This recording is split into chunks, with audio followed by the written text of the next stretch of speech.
Welcome back, Awesome. everyone. In this next session, we'll be moving into a conversation many people truly carry quietly, and that's money and safety and the nervous system.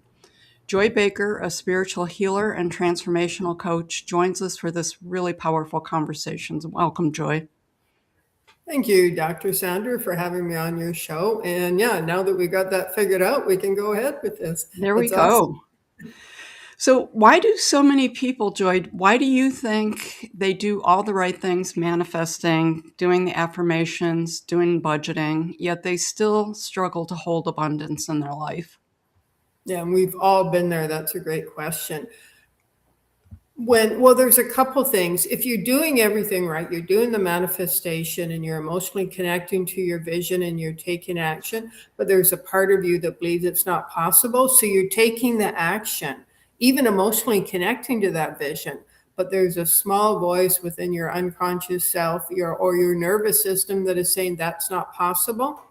Then you will self sabotage. And that's often what we do. We get really pumped up, we get really connected to it, and then we'll self sabotage just when it comes, especially just when it's about time to happen.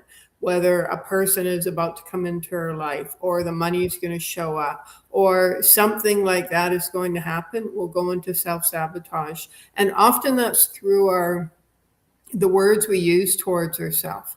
We'll start using words, well, why did I do that? How did I get that wrong again? How did I mess up? Then we start to feel heavy, and then everything slows down. And we've all had that experience. And so I would say one of the things you can ask, and I always share with my clients, I love this statement, so simple: what if it's possible? Because when you start, what if bypasses the resistance of the ego mind? It is something greater, that's your vision. And then saying possible over and over again, it opens up the energy within you and your energy field, and it allows possibilities and opportunities in. So if you're manifesting and taking all the steps and what you want just isn't showing up, then start saying, well, what if it's possible? What if it's possible? What if it's possible? And I've done this several times in my life. And eventually you're fine. The mind, you hear your mind go, it's possible, it's possible. And then it's like your unconscious self comes into alignment with your conscious self. And that's when flow starts to happen. That's And beautiful. And I'll be honest with you, I sort of feel like that was some of the mantra that went on with getting the summit together and pulling in some of the topics and the people. So there's some real life experience there for me. So, Joy, can you help me understand how the nervous system can carry ancestral money trauma, even when someone really is not necessarily conscious of that? absolutely, sure. So, as you know, we're energy. Everything is energy. The people who came before us, they're still part of this world. Their energy is, part of us. Our lives, all that energy, it's all energy. So in the quantum world, it's all happening now. And so those memories, let's say whether you had a past life or your ancestors had past lives, and we've gone through all kinds of stuff in past lives, where you lived lives of poverty or even homeless, or you had to do things you didn't want to do to make money to survive. If that, and generally in past lives, I mean, we weren't processing or, doing our inner work. That's really just started happening now. And that gets passed down. Now, plus you've got when you grow up, and like my parents went bankrupt. And so I carried on that pattern of scarcity. I went bankrupt twice, actually. And mainly because I just didn't think I was worth making money beyond just survival. And so I actually went bankrupt twice. And it wasn't until I started following my passion, which is healing and energy work, that the money situation started to change. So now you've got, let's say your parents went, either they never had enough money, you're on the verge of homelessness, or like my parents, they declared bankruptcy. So there's always, and I was, being a very sensitive, child, I was, and understanding money, well, the way my parents, we learned it, I was always worried about, is there going to be enough food? Are we going to be able to pay, our bills? I mean, this is at like 9, 10, 11 years old, 12 years old. I was worried about this. And so I carried that so that got stuck in my nervous system, not the actual thought of how we're going to pay for this, but the energy of that. And that fear and worry, that now gets stuck in every cell of your being, and your nervous system affects, your entire body. So the body is always worried about, your mind body's always worried about, well, how is the money going to show up? And money, we need money for everything. Money is our safety and security in this world.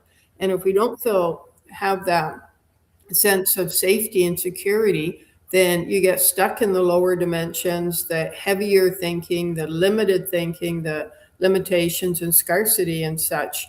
And it's like you just keep repeating over and over again. And that's where, manifestation comes in. So let's say you're stuck in that pattern of always being on edge. Am I going to run out of money? Well, if I'm not. And then as a child, we develop coping strategies that ensure our survival, because we need our parents, the big people, to take care of us.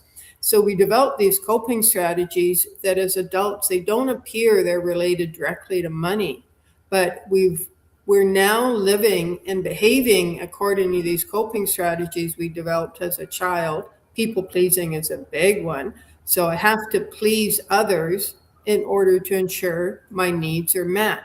Now, it might not appear to be directly related to money, but money affects everything.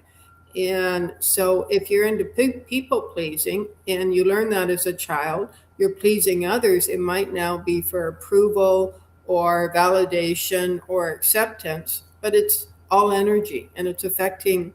In other words, you're keeping yourself restricted, you're keeping your energy field restricted, your thoughts, your behaviors, your ways of being. That affects money. It's not like it's separate. So it all works together. So that fear and worry and anxiety it's about your survival growing up. And or let's say your parents had lots of money, but they always said, you're not good enough. You can't have this unless you do that, or unless you look this way or this weight, or you behave this way, you get these grades. Yeah, we'll reward you with money. So money itself wasn't an issue, but it was your way of being. All that gets stuck at a cellular level in your nervous system.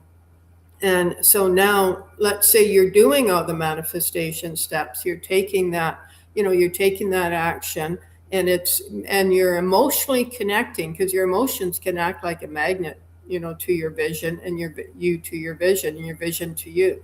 And you're taking all those steps, but you're still doing the same childhood coping strategies of people pleasing and giving up your sense of power, your autonomy, your sense of self to ensure that others like you. These are all behaviors we learn as a child. Well, that is affecting, let's say your vision, let's say you've got some kind of vision or manifestation you want to actualize into your life. But that means you're having greater experiences, you're connecting with more people, you're interacting, you're doing things in a bigger way. But that means if you carry those same behaviors out into that bigger, it's like a bigger world, a bigger universe, it doesn't work, because you're carrying those behaviors of scarcity and lack and limitation and need out into abundance. And it's like two different dimensions. And so start believing that it's possible, but also, as you imagine, let's say whether it's buying a house, a car, travel, it's, whatever somebody wants to manifest, how are you going to feel? Empowered, confident, full of gratitude, appreciated, laughing, having fun, and really feel that and imagine your body feels that. Your mind, your body, you feel. So just imagine sitting up or standing up and feeling grounded. You put, as you walk, every foot, you feel it. You're confident, you're grounded, you're feeling good. You look around and life feels expansive and you're smiling and you notice people are smiling back at you. That's how you want to feel when you manifest that. And yeah, and I can feel some resistance coming up like in the field here, because people are saying, oh, but I'm only safe if I'm playing small. And so that one of the techniques I used extensively for probably 20 years was EFT, emotional freedom technique, the tapping Oh, technique. love Like, tapping. yeah, anything like that. I'm only safe when I play small. All you have to do is tap. And that releases, see, these are meridian endpoints, and your meridians, that's the energy the energy flows along your meridians. And so if you've got a belief such as I'm only safe when I play small, and then that of course affects the money, then when you tap, what it does, it doesn't release the belief per se, but it releases emotional attachment to that. And so energy starts to move. And then as you release emotional attachment to that, your energy starts to expand. You let go of that. And then you can more powerfully connect to your vision and feeling confident and grounded and expansive and joyful and enjoying and experiencing heartfelt connections with others, uplifting connections with others. And it is possible. And if any part of you is saying, oh, I'm not sure, we'll say, what if it is possible? What if it's possible for me to feel good and safe when feeling confident and grounded? What if it's possible for me to interact with others and have amazing interactions where I walk away and I feel inspired and joyful and I'm seeing things from new points of view? What if it's possible? And as you say that more and more, I like to walk, I'm a big walker, and I would go for walks and just keep saying, what if it's possible? What if it's possible? What if it's possible? And because I think about what I want to do, this was about the time I started this healing business, or just before, and I started saying, what if it's possible? And my ego mind would come in and say, well, it's not, and would give me all these excuses and all the evidence and stories why it's not possible. And I'd say, okay, well, what if it is possible? And I'd keep bringing myself back to that. What if it's possible? What if it's possible? And eventually my mind started saying it's possible. And I actually did that for 2 years before I got on my first podcast and started building my business. So, yeah, what if it's possible? It's played a big part in my life and where I am now. Well, that's beautiful. I love that. And that's such a simple tool and it's very powerful. So a lot of what you talked about was very 3D consciousness. And is that what you mean by emotional imprints when you were talking about like the childhood things with your parents and the money scarcity? Yeah, So, that would be, go ahead. so what are your thoughts about how does shifting into a more 5D oriented consciousness change abundance from something that we try to force to something that could actually naturally flow? Awesome. Good question. So in 5D consciousness, it's flow. And so think of it the easiest way. I like simple explanation. So the simplest way to understand the dimensions, the third dimension, which we've all been birthed into for thousands of years, we're all very familiar with it. It's fear-based, and it's all about lack, limitation, scarcity, and worry, doubt, and such. So think of fear as a thread that holds all those beliefs, the thoughts, the emotions, the behaviors, the ways of being, all that together. Okay, now the fifth dimension, that the thread that holds that all together is divine love. And so it's like a thread that holds everything together and all the emotions that align with divine love: happiness, joyfulness, gratitude, fun, laughter, compassion, understanding. And abundance is part of that. In that realm, abundance flows. And so the fourth dimension is, it's like a tunnel or a portal between the two of them. So you've got the fear-based third dimension, the love-based fifth dimension, and the dimension in between that. Think of a portal or a tunnel. And that's when you're doing your inner work, That's when you have the aha moments, and oh, okay, that's, you figured it out, you're in the fourth dimension. So it's like a gateway or an entrance into the higher dimensions.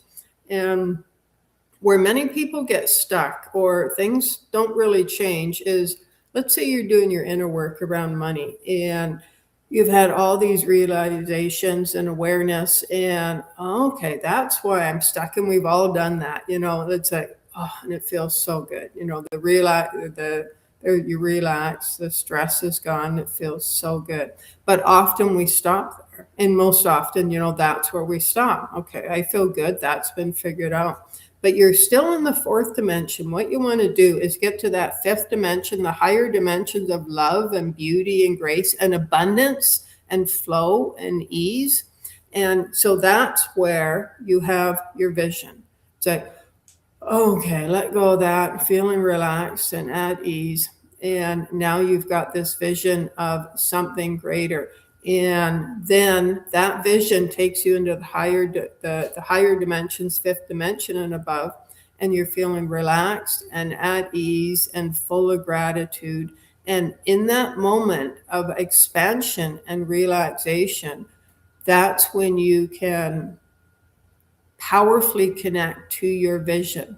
Now, we go back between dimensions. We're here to cycle between the dimensions. Some people will feel, so good, and you feel like your vision is coming in, but then they get down on themselves because they go back to that third dimension. But we're here as light workers. We are here to see the light. So you spend time in the fifth dimension in that flow and ease, and that's when money flows to you. And you say, oh my gosh, how did that happen?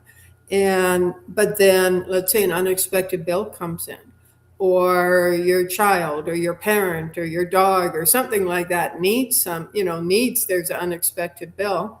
And well, you haven't messed up, you haven't done anything wrong, you're going back to the third dimension because you're seeding that light, because you just spent time in the higher dimensions. That's why you're here. That's your purpose. Even if you're not working as a healer or an energy worker, you are living your purpose by cycling through the dimensions. Ascension is when it's not about staying in one dimension, just the feel good dimensions. It's about how quickly you can go back to the third dimension and use everything you've learned and understood and all the tools to get out of that heaviness and the density and the limitation. In other words, let's say an unexpected bill comes in, and at first maybe that would set somebody back for a few days or a few weeks, or just you're stuck in that heaviness and lack and limitation. Now, because you're on this path of this journey of awareness, now this unexpected bill comes in, and you're like, okay, well, that happened, I'm not crazy about it, but how do I move out of this? How do I find the money I need, or I trust that the money will show up? And how can I release this heaviness and fear and feel good again? Well, trust is a big part of that. Trusting that what you're looked after, you're taken care of, what you need will show up, and then go back to your vision. So ascension isn't about just staying in the feel-good dimensions. It's about how quickly can you, use the tools and feel good about yourself and move into the higher dimensions. Wow, that's a lot. It's really important and it's meaningful. I cannot believe that we've gone through our session already. I feel like we need another half I hour know. here I'm like, oh to my cover gosh. so many of these topics. Yeah, Are you open to providing a little healing or something for the group sure. as we end? Absolutely. So I've got about a few minutes, okay? Yeah, About 3 minutes? absolutely. Okay. Yes, definitely. Yeah. Okay. Okay. So first of all, just put your hand on your heart and breathe into your heart. There you go. Just let your whole self relax. And all the stress, lack, limitation around money, appreciate it. Let's take a moment to appreciate it, because it's been showing you something about yourself, your life, your past that needs to be healed. So thank all of that for the healing. And now, allow yourself to let that go. Say, thank you, lack, and now I let you go. Thank you, scarcity, for the lessons you have blessed me with. And now I release you to the light. And I allow myself to feel expansive, supported, grounded, empowered, confident. And I allow myself to receive ever increasing amounts of money with flow, ease, grace. And I give myself permission to feel good about receiving ever increasing amounts of money. Thank you, universe. Thank you, thank you, thank you, thank you, thank you. Namaste. Namaste. It was beautiful. Thank you so much. Okay. Thank you for having me on. Oh, absolutely. This session reminds us that abundance, it's not something we force or that we can think our way out of. That's what, that was an important point. It's something the body really learns to feel safe receiving. And when we soften out those old imprints and allow the nervous system to settle, flow becomes possible. I love that word. It's possible. It's possible in a much more natural way. Thank you, Joy, for sharing your wisdom, presence, and your lived experience. For the listeners out there, to learn more about Joy, you can go to her website, courageandaction.com. Thanks again, Joy. Thank you. Bye. Thank you.